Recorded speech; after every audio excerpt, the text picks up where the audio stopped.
No, zakaj sem se pa zdaj jaz danes odločila, da povežem, moje znanje o plazilcih s suhozidi? Najprej naj priznam, da nisem strokovnjak za suhozide, tako da, o kakšnih kulturno dediščini in o tem, ne vem prav dosti, ne. Vem pa, da jih plazilci imajo zelo radi in sem se tudi sama malo pozanimala, zakaj točno, kaj so tiste lastnosti in prilagoditve plazilcev, ki jim omogočajo, da ta, prostor zasedajo kot svoj življenjski prostor. In s tem tudi ugotovila, da so za biodiverziteto plazilcev suhozidi izredno pomembni.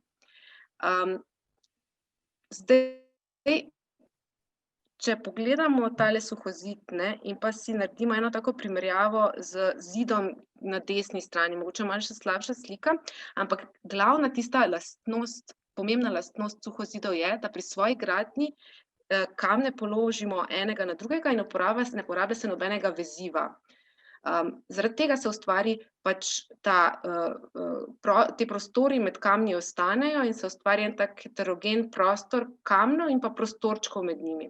Zdaj na desni pa lahko vidite primer enega, zidu, kjer so kamni zazidani skupaj z betonom in tukaj teh prostorov med kamni več ni, ne. Te bomo videli, da so za plazilce izjemno pomembni. Tudi recimo angleško ime stone wall, kamniti zid, mogoče še malo boljše pove, kaj to pomeni. Torej kamni, ki so naredili zid, ne.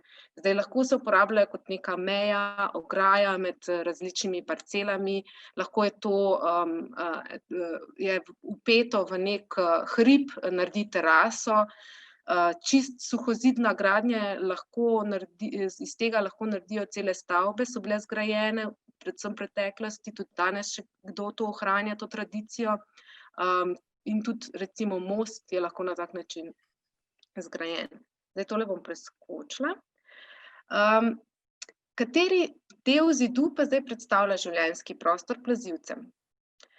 Če pogledamo to sliko, kuščarica je pokukala iz špranje, torej uporabljajo tako zunanji del zidu kot notranji del zidu. Na tej sliki, mogoče se malo slabše vidi, to jaz sem slikala 2 tedna nazaj na Portugalskem, to ni naš suhozid, če mogoče vas tale kamen kaj bega, malo drugačen tip kamna imajo tam, ampak tudi uporabljajo suhozidno gradnjo. In če dobro pogledate, se tam v eni špranji sonči ena vrsta gada, ne.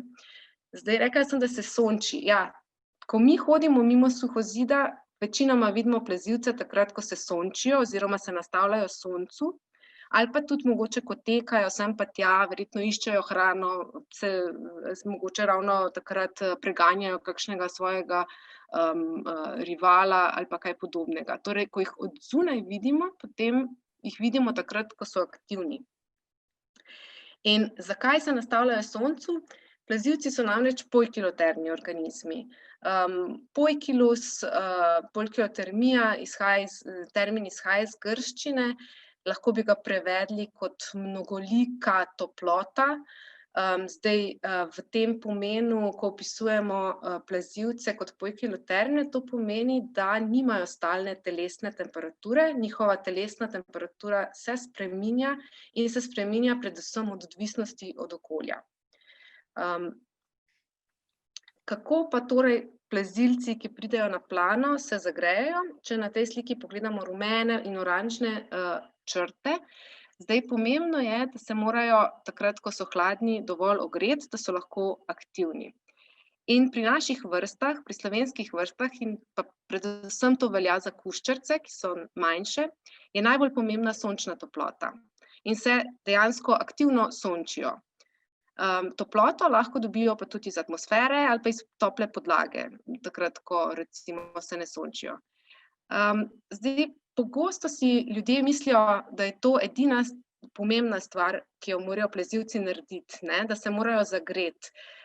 To mogoče mislimo tudi samo zaradi tega, ker so nas učili, da se reče poikilotermiji, hladnokrvnost ali pa mrzlokrvnost, torej te živali so mrzlokrvne in, so vedno mrzle in se morajo sončiti, zato da se bojo zagrele.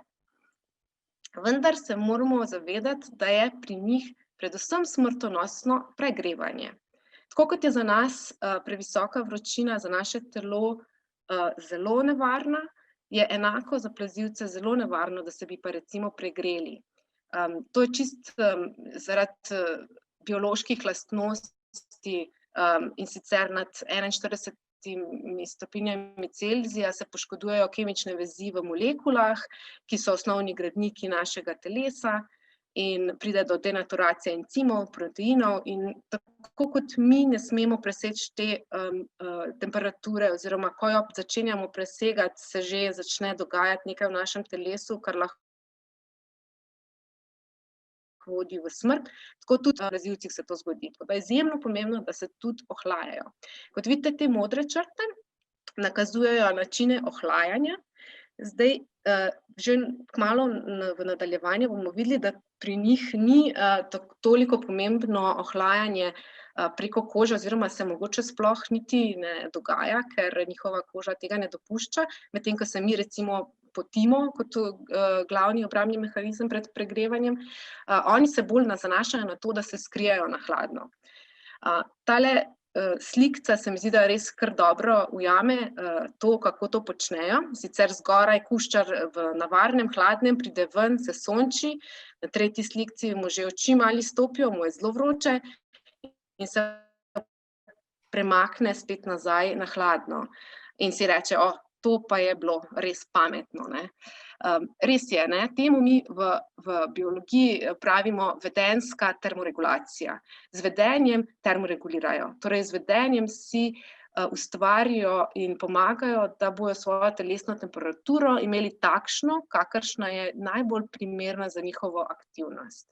Zdaj, samo kot zanimivost, bi si mislili, kaj si mislite, ne, če gremo na teren spomladi, ko je zunaj 12 stopinj, pa sonce, kakšna bo temperatura kuščarice, če jo ujamemo, pa ji uspemo zmeriti telesno temperaturo. Zdaj, a bo enaka kot takrat, ko je poleti zunaj 35 stopinj? Dejansko vam bom rekla ja. In zelo, zelo dobri termoregulatorji so. Oni nenehno šibajo med tem mrzlim, hladnim, vročim, sem in tja, ampak ne šibajo kar tako nenamerno, ampak res se premikajo tako, da je tekom dneva, ko hočejo biti aktivni, njihova temperatura vedno tam okoli, recimo pozidna kuščarica ima okoli 30 stopinj preferenčno telesno temperaturo. Kadarkoli jo bomo ujeli, ko bo aktivna, ko bo v tisti svoji polni aktivnosti zmerili temperaturo, bo njena temperatura okoli 30. Ravno zato, ker so zelo dobri termoregulatorji. Torej, to sem zdaj že omenila in suhozid kot življenjski prostor jim to zelo dobro omogoča. Zato, ker kot vidite na tej sliki, omogoča jim to, da pridejo ven na plano, se posončijo na površini, hkrati pa vedno nekje med kamni se skriva ta hladni prostor, v katerega bodo pobegnili, ko jim bo postalo prevroče oziroma preden jim bo postalo prevroče. Zdaj, ta naslednja slikca je pa tako namerno zato, da daje en tak vtis, kakšne razmere so na suhozidu. Že ime samo pove, ne, suhe. To je ena slikca iz hrvaške Istre sicer, ampak je res tako zelo suho življenjsko okolje to. In kar je pomembno pri tem je, da kuščarice se zaščitijo pred prevelikim izsuševanjem. Za ta namen, da si pogledamo, kakšna je njihova koža, vam najprej predstavlja eno vrsto, katero smo v zadnjih letih, ko smo bili na terenskih popisih, zelo pogosto srečali na suhozidih v dolini Dragonje, in sicer je to črnopikčasta kuščarica. To je vrsta, ki je pri nas razširjena, kot vidite, v Sloveniji, razširjena le v Primorju in pa na zahodu države. To je zato, ker je v bistvu njena razširjenost južneje od nas in pri nas dosega to severno mejo areala. Tako njeno telo je približno 5 do 6 centimetrov dolgo, po hrbtu so take enotne rjave barve, sicer imajo lahko takšne črne pikice, kot jih vidite, na sliki pa je samec, ki ima po vratu zelo lepo turkizno barvo na spodnji strani, po trebuhu je pa tako pečnato rdeč, zelo so lepe kuščarice. In tole je zdaj malo pobliže pokazana njihova koža. Zdaj spodaj, kot vidite, je taka zelo groba izgleda, no, ampak to ni zdaj tista stvar, ki je toliko bistvena. Jaz bi vam rada čisto na splošno predstavila, da njihovo kožo pokrivajo luske. In sicer koža plazilca je zelo podobno sestavljena kot naša koža, vendar da je ta zunanji sloj, ki je predvsem sestavljen iz keratina, močno debeljen in je urejen v take vrste ploščic ali pa lusk. Na zgornji sliki vidite ploščice na trebuhu, pa potem tudi po glavi so ploščice, medtem ko tem luskam na sredini telesa pravimo pač luske. In lahko so take gredlaste, kot jih ima črnopikčasta kuščarca, ali pa na desni spodaj vidite take zrnaste, to je pa en izsek iz hrbta od pozidne kuščarce. Ta koža jim v bistvu res pomaga pri tem, da se ne izsušijo in lahko živijo v takem zelo suhem okolju, kot je na suhozidu. Tudi kače imajo luske, na levi vidimo modrasa. Luske pri njih na hrbtu so nekoliko večje, niso take majhne, ampak so malo večje, medtem ko na trebuhu oziroma na spodnji strani na repu, kar vidite na desni, so pa tudi ploščice, pa tudi po glavi imajo ploščice. No, pa da gremo zdaj še na modras, da vam še modrasa predstavim. To je ena od 3 vrst gadov, ki živi v Sloveniji, ta pa je bolj splošno razširjena, pojavlja se po večini države, razen kakšnih skrajnih severovzhodnih predelov. Zelo značilno za modrasa, po katerem ga dobro prepoznamo, je tale rožiček na sprednjem delu nosa. Potem njihovo telo je dokaj kratko, zrastejo nekje tam do 120 centimetrov, debelo čokato telo imajo in pa tak značilen cikcak. In pobliže, če si pogledamo tele luske, na hrbtu, na levi, kot vidite, imajo eno tako gredljasto, mi rečemo kar gredljaste, da so, no, čeprav v resnici imajo en tak grebenček po sredini luske, ne. Zdaj ni poznano še dobro, kakšna je funkcija teh črtic na luskah, je pa značilna za družino gadov in pa tudi iz družine gožev pri nas imata belouška in pa kobranka, recimo tudi to, takšne luske na hrbtu. Na desni sem vam pa dala še eno tako slikico, samo zato, da vam ponazorim to, čeprav ni to suhozid, je ena skala na tleh. Kače, tudi strupenjače, ne, so vedno pripravljene najprej pobegniti in se zato vedno tudi na suhozidu, tako kot smo videli na tisti sliki na začetku, držijo takrat, ko so izpostavljene zunaj na planu, nekje blizu ene luknje, kamor bodo takoj pobegnile, takoj, ko bojo zaznale, da je kakšna nevarnost v bližini. In zdaj s to rigidno kožo pa je en problem, ne. Zdaj, ko plazilci rastejo, ne, ta rigidna zunanja plast kože ne raste z njimi in jo morajo vsake toliko sleči, ne. Tako da posebnost za plazilce je, da se levijo. In sicer se kače levijo v enem kosu, tole na sliki je kačji lev, medtem ko pri kuščarcah in kuščarjih se pa ta levitev zgodi tako, da se koža postopoma po koščkih odlušči. Tako da zelo redko bomo v naravi našli lev od kuščarca, ker bo ta lev nekje v koščkih na različnih koncih. Mogoče, da bomo kdaj pa videli lahko kuščarco, ki se zdi, kot da ji koža odpada, ne, takrat, ko pač že nekaj kože šlo dol.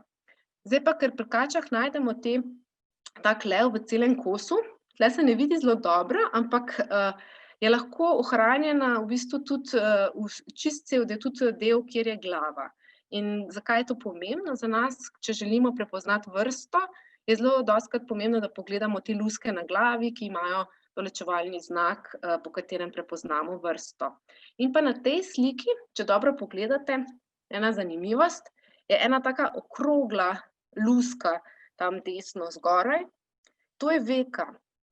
Kače namreč ne mežikajo, ampak imajo to očesno veko zraslo čez oči in pa prozorno, ne. To je zato, ker na njihov način življenja, ko se plazijo po tleh, se je bilo treba prilagoditi in je seveda to, da imaš ti skozi zaščiteno oko, dobro, ne. Oni so skozi, imajo zaprte oči, ampak ta veka čez oči je prozorna, tako da vidijo. In tu se tudi na tej sliki dobro vidi, kako se slečejo Mogoče, če dobro pogledate, je tako malo uvihano, v bistvu slečejo se tako, kot da bi si mi narobe pulover slekli, ne, tako naven se odpre ta koža, začnejo pri ustih in potem se slečejo si slečejo to staro kožo takole dol. Še ena zanimivost je tole modro oko, tik preden se bodo levile oziroma kakšen teden preden se bodo levile, se že spodaj v bistvu formira ta nova koža, ta stara začne se odstopati in vmes med novo in staro kožo je taka tanka plast tekočine in ker seveda, kot sem prej rekla, tale očesna veka je tudi prozorna in del te kože, je med njima tekočina, se naredi tako motno oko. In v tem obdobju v bistvu kače malo slabše vidijo, so lahko tudi malo bolj agresivne ali pa v bistvu se raje zatečejo, pa so manj aktivne in malo počivajo ali zaradi tega, ker tudi ne vidijo in potem, preden se slečejo, potem pa spet vse naprej normalno, ne. Tole so pa dve slikce, ki smo jih dobili od domačinov iz doline Dragonje, iz enega suhozida, da vam pokažem, da so tudi suhozidi zelo primeren prostor za to, da se kače zlevijo. In tudi mi, ko hodimo po terenu, zelo dostikrat iščemo med temi špranjami kačje leve, ne, ker če hočemo ugotoviti, če so kače tam bile. Zdaj, zakaj? Zato, ker se mora kača ob nekaj obdrgniti, zato da se začne leviti, pa da si potem sleče kožo. In tele špranje malo takole, kakšni majhni grobi deli kamnov so glih primerni za to, da se slečejo, ne. Zdaj sam ta lev, ki je na sliki, je pripadal črnici.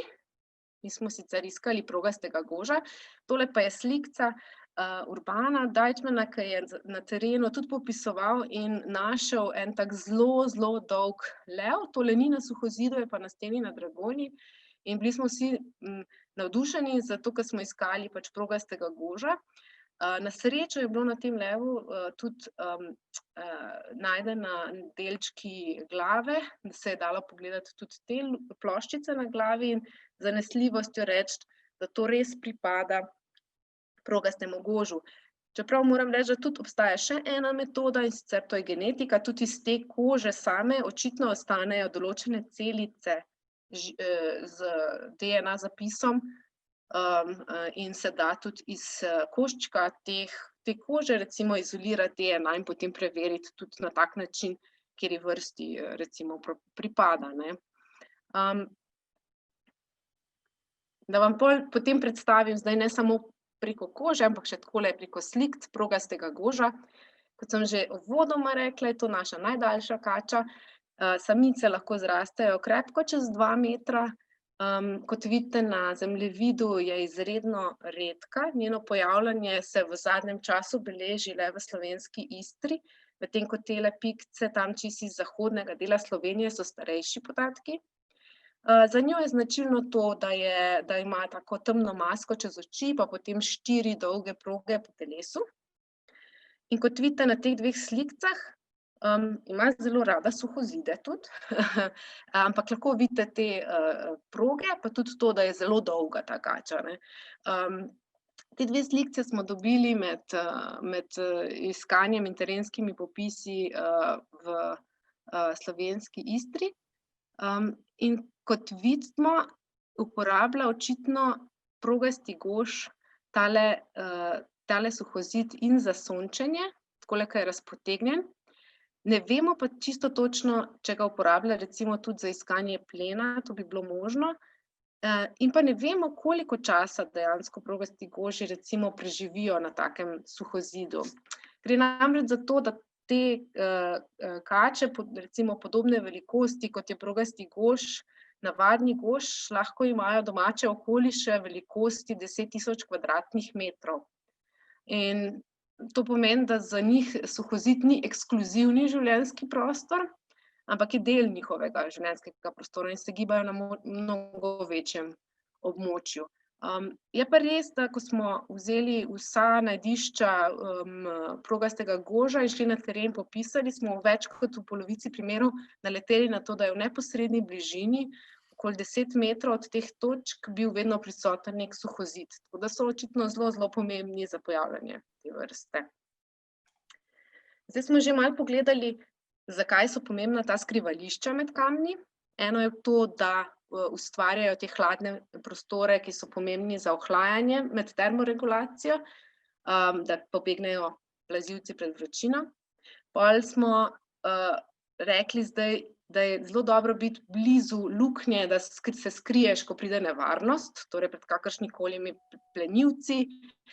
Zdaj kuščarice in pa kače plenijo lahko ptice ujede, tudi druge večje ptice, pa kakšne male zveri, recimo lisice, kune, kaj podobnega. In pa dobro je, da se skriješ takrat, ko je pa vseeno premrzlo, ne. In pri nas je recimo pozimi plazilci niso aktivni in se zato za daljše obdobje skrijejo v skrivališča, v katerih morajo biti razmere takšne, da ne povzročijo zmrznitve. In za kamni, pod kamni, nekje malo bolj globje, je ponavadi neka taka konstantna temperatura, lahko je blizu nule, lahko je verjetno tudi malo pod, to sicer še ni čisto dobro raziskano pri vseh vrstah, koliko so sposobne preživeti, ampak važno je, da so skriti, pa da so neke konstantne temperature in razmere. Skrijejo se tudi takrat, ko so recimo podnevi slabe vremenske razmere za njihovo aktivnost, in pa tudi ponoči so skrite. In te prostori med kamni so izredno pomembni za takšna skrivališča. Tole slikco sem dala zato, da ponazorim to, sicer žal nimam slike iz narave, da bi kje to v naravi sredi zidu slikala. Tole je iz enega terarija, ampak tole lahko naredijo in pogosto naredijo to, da so v takih skupnih skrivališčih, v bistvu se skupaj skrijejo na neko mesto in tam počivajo. Tako da ta skrivališča so lahko, ponavadi so sicer osebki iste vrste, lahko so pa tudi mešana, kakor vemo, no. Pa še ena pomembna stvar je, ki se skriva med temi prostori, med kamni, pardon, to je pa predvsem plen. Plen za male kuščarice predstavljajo nevretenčarji, lahko so to pajki, na tej sliki sem namerno dala eno tako malo bolj eksotičen tip plena, to je škorpijon. Tega ne plenijo ravno zelo pogosto, ampak če pa naletijo na njega, ga pa tudi lahko vplenijo. Potem lovijo hrošče, tudi kakšne strige, mravlje in vse to lahko najdejo v špranjah med kamni. Zdaj, s čim se pa prehranjujejo kače? Mogoče bi najprej pomislili, kače pa lovijo miši, ne, to pa ni glih, ne, to pa bolj po polju, niso na suhozidu te miši, pa voluharji, pa podgane mogoče, ne, ali pa tudi belouške pa lovijo dvoživke, to tudi te tudi ne živijo med suhozidom. Tako, res je, ja, zelo pogosto in veliko slovenskih vrst, ko so odrasle kače, lovijo tako voluharce, miši, male glodavce, lahko tudi ptiče, lahko plenijo jajca iz gnezd, dvoživke, različne vrste. Ampak še ena posebnost je, ki mogoče niste vedeli, kače tudi zelo pogosto lovijo kuščarice. In ena taka vrsta, ki se redno prehranjuje s kuščaricami, je črnica. Ta kača, kot ime pove, je črna, bleščeče črno telo ima. Dejansko je ko je odrasla, je takšna črna, ko so mladiči, so malo bolj pisano pobarvani.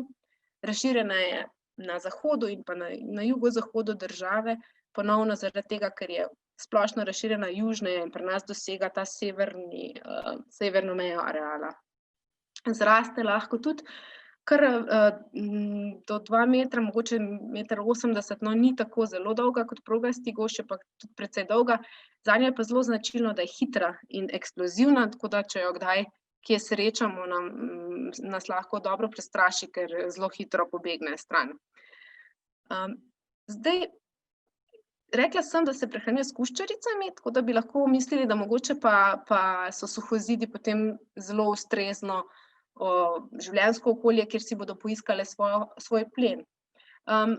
Bom rekla tako, se prehranjuje s kuščaricami, ampak v različnih prehranskih študijah se je pokazalo, da so to večinoma zelenci. Zdaj, zelenec je pa kuščarica, ki pri nas jo lahko najdemo na suhozidu, ni pa, da bi rekli, da je v bistvu zelo prilagojena, bolj raje izbira taka grmovnata, pa skalnato grmovnata prostore, tako da jih črnica večinoma bo lovila med vejami po takšnih grmovjih, pa tudi na tej sliki, če vidite, ima kar tako bolj robustno glavo, ki ni glih prilagojena za to, da bi vstopala v neke ozke špranje. Tista vrsta, ki je bolj prilagojena na to, je smokulja. Smokulja je pa bolj splošno razširjena vrsta v Sloveniji, z izjemo res Primorja je tudi kar pogosta. Za njo je značilen tale temen vzorec na glavi, ki se potem nadaljuje v tako serijo pik po telesu. In takrat, ko se premika, pogosto zaradi tega optične prevare, lahko vidimo cikcak. In je zelo pogosto, da jo bojo ljudje zamenjali za gada. V resnici pa je to predstavnica družine gožev, čisto nenevarna, nestrupena kača. Tudi malo krajša je, ne zraste zelo dosti, manjša je in pa ima kot se neka tako zelo sploščeno glavo. In ta glava in cel njen ustroj telesa je zelo dobro prilagojen za stopanje v špranje in tudi njena glavna prehrana so kuščarice in pa tudi zelo pogosto je recimo slepce. Na sliki pa vidite še eno posebnost, in sicer tale razcepljen jezik. Kače in kuščarice, ampak kače še posebej, imajo bolj razcepljen jezik. Uporabljajo ga za vohanje. Razcepljen je in potem, ko pride ven, se primejo na jezik molekule vonja. Tega kača potegne v usta in ga potem potisne v dve luknjici, ki jih ima na nebu. Znotraj teh luknjic se pa nahaja tak njihov nos, sicer temu rečemo Jacobsonov organ. V teh luknjicah je epitelij z vohalnimi čutnicami, tako da one prenesejo kemične signale vonja v ta organ, v luknjice in s tem vohajo. Zdaj, to, da imajo pa razcepljen jezik, je pa zelo pomembno, ker s tem v bistvu one povzročijo levo in desno in se na podlagi tega, več vonja prihaja, iz katere smeri več vonja prihaja, lahko potem odločijo, katero smer grejo, torej v kateri smeri je v bistvu plen, takrat, ko ga recimo iščejo, Naj omenim še, da pa smokulje niso tiste edine, ki bomo rekli, da so pomembne plenilke kuščaric malih v špranjah. Dejansko vse druge vrste kač, ko so še kače zelo majhne, morajo prehranjevati z nečim drugim kot z mišmi ali pa velikimi, ker jih ne morejo pogoltniti, Tako da tudi recimo mladi modrasi, mlade črnice, skoraj vse mlade kače, ko so še majhne, imajo kar dosti prehrane, predstavljajo kuščarice in pa tudi celo hrošče recimo jejo te mladiči. Zdaj gremo pa na drugo stran, torej smokulja bo šla v špranje iskat kuščarice. Kaj lahko pa kuščarice naredijo, da jih bojo pobegnile? Morajo se skriti še globlje, to je ena strategija, in ker so pač manjše, se verjetno kar dosti njih lahko v teh skrivališčih dobro skrije pred smokuljo. Kot vidite, pa tudi tale kuščarica ima iztegnjen jezik, ne vidi se dobro, ima tudi razcepljen jezik, tako zelo kot kače, ampak smo ugotovili, da tudi kuščarice zelo dobro prepoznajo vonj, recimo smokulje. In med različnimi vrstami kuščaric obstajajo razlike v tem, kako dobro prepoznajo vonj smokulje. In menimo, oziroma to je vedenjska, to je prilagoditev, da lahko prepoznajo tiste prostore, v katere smokulja lahko vstopa, ali pa recimo, da je bila ravno nedavno in se potem temu izognejo in se skrijejo v neko drugo špranjo, ki nima vonja po smokulje. Zdaj, tale kuščarica na sliki ki je izredno dobra pri prepoznavanju vonja, recimo smokulje, je ravno taka vrsta, ki živi ekskluzivno na skalnatih podlagah. In bo tudi v območjih, kjer so prisotni suhozidi, bo tudi z veseljem bila na suhozidu, ampak večinoma pa je kar v kakšnih naravnih ostenjih. Je endemit območja jugovzhodnih Alp in pa severnih Dinaridov. Zato je pri nas razširjena le na tem območju, kot vidite na zemljevidu v alpskem prostoru, pa še čez predalpski prostor potem v severnem delu Dinaridov pri nas. Za njo je zelo značilno to, da je zelo sploščena. Na sliki vidite, kako je njena glava, kar tako malo, ne vem, oči so kar malo izbočene, vse ostalo pa zelo sploščeno. In v povprečju višina njihove glave meri tam samo 4 milimetre. Tako da so se sposobne izredno dobro skriti v zelo ozke špranje. Druga taka sploščenost, ki je pa še na tej sliki dobro vidna, je pa ta, da so si sposobne, zato ker živijo tudi v višjih nadmorskih višinah, kjer je zelo hladno, zelo hitro posončiti, ker se lahko zelo dobro sploščijo ob podlago. Recimo, če je zunaj hladen zrak, pa sije sonce, se bodo vseeno prišle ven, se bodo takole sploščile.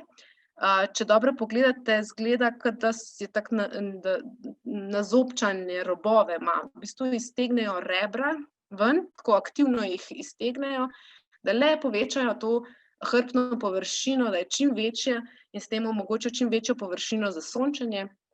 In se na tak način lahko tudi v zelo hladnih dnevih dobro posončijo.